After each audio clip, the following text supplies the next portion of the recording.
When you set your expectations low and things are good, it makes it feel really good. But when you set your expectations low and things are low, well, at least you're not disappointed. But today we're actually excited because it seems like we are setting our expectations low all season long. We actually might be getting a little bit of a surprise. What is this reverse psychology? Because really, should you take the news and start making your expectations higher? What if we still get disappointed? Then we get bamboozled by the YouTuber JMeyels. So I don't know how to explain this. Keep your expectations low, but I still need to bring the news to you of what might change your expectations.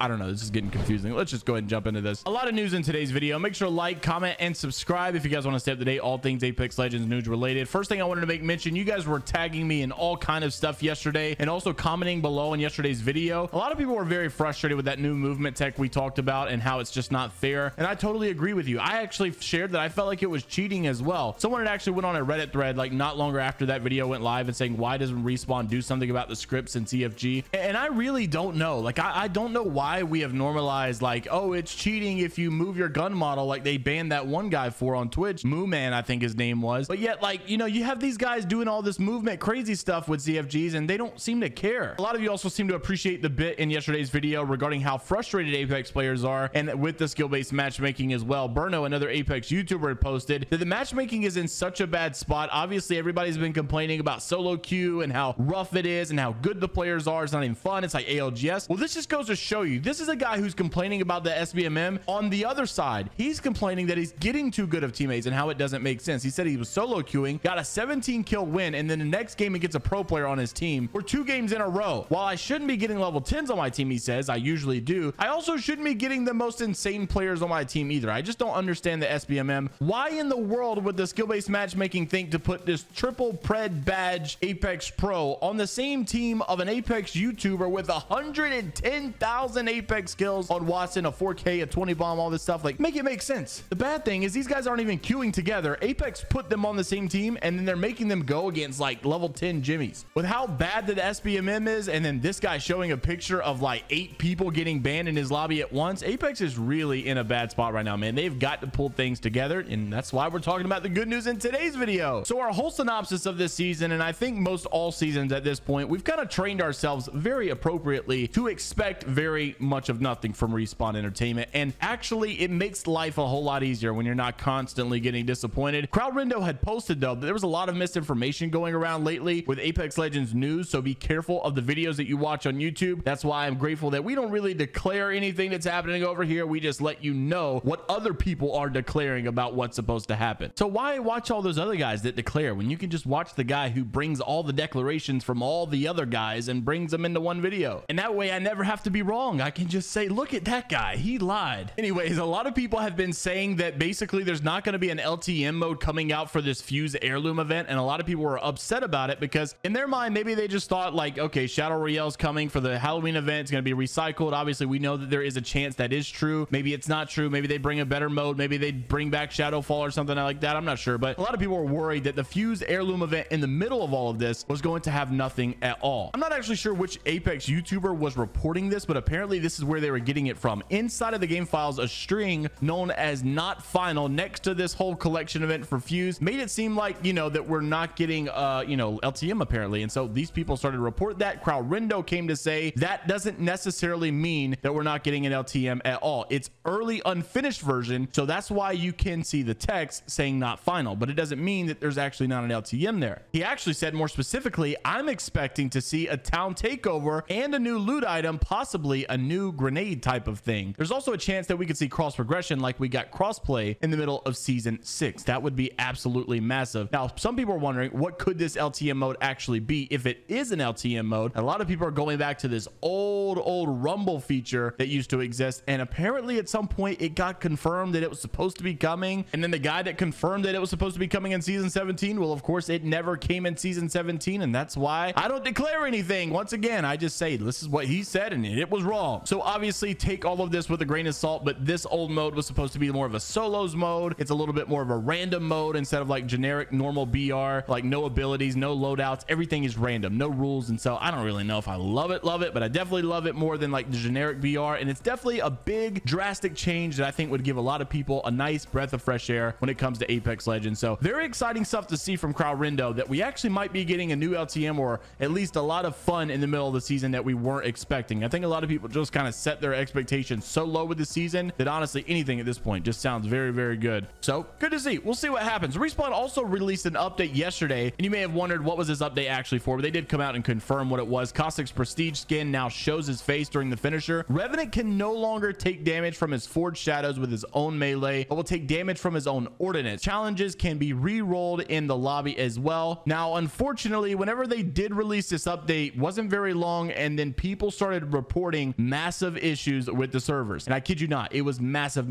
I actually had a very big issue inside of playing ranked whenever the update came out, where I was just lagging everywhere and getting an extremely high packet loss. And it wasn't long until the tweet started to align with that as well. Faye also saying, is anyone experiencing packet loss on every single server? Apex Competitive, had their own Twitter post and saying the same exact thing. 530 ping, all the red signs on the servers, every single server was just freezing and bad packet loss everywhere. Unfortunately, they really got to fix their servers. And I don't think this is like a generic server issue. Seems like obviously something with the update really made things go downhill very quickly. Another thing going down very quickly is the idea of digital threats in the game and the way that people are abusing digi threats and smoke. Now, this has not really been a conversation in a very long time, and everyone's just kind of known, look, there's a chance that Bangalore might have a digital threat and she can pop smokes and shoot through the smokes, or there's a chance that this guy might have a digi threat and a sniper or whatever it may be, or that bloodhound might be an ultimate. Anyways, it seems like this meta is finally being abused a lot more normal, and you're actually starting to hear pro players and content creators complain about it again and actually start to post things about it. And this makes me wonder, will Respawn ever make a rework here? You know, when content creators and pros get to talking, Respawn gets to changing. They don't always go like a perfect in line with the pros, but obviously these guys have a lot of influence. And even if you're a pro player or content creator watching this video, as one myself, I can tell you, you definitely have a ton of influence on the devs. I've been in tons of DMs really where I can explain my side of why I think what I think about this certain mechanic in the game, and I can persuade one dev to believe that just because I actually give my proof. And a lot of these other casual players don't have the platform to really share their side of why they think what they think, or why this is a bad move, why this is a bad attachment to have into the game, which is why we read a lot of the comments on our channel here as well and try to make talking points about them as well, because I know a lot of you have things you would like to get out there. First off, it started off with G Dolphin a couple of weeks ago. I actually talked about this on another video. We said bang smoke plus digi abuse is such a corny one-trick mechanic and it needs to be removed from the game. He's actually calling it to be removed. Daltouche, a couple of weeks later, same thing. It may be time to have a formal discussion about the future of digital threats in Apex Legends with this clip that you could see. Obviously, I don't blame him. It's not a lot of fun having this happen to you, especially when you don't know that they have a digi threat. It's not even like having the item. It's more so of not knowing that they have the item either, because like obviously he would play it totally different if he knew they had a digital threat. It's kind of just unpractical to just tell them that you should expect them to have it. So interested to see what you guys have to say about all the topics mentioned down in the comment section below. Of course, like the video if you guys did enjoy, and subscribe to the channel if you want to stay up to date all things Apex Legends news related. And until the next time, I will see you all later, folks, after you click on this video from my editor Novell, who makes great Apex content. Later, Gators.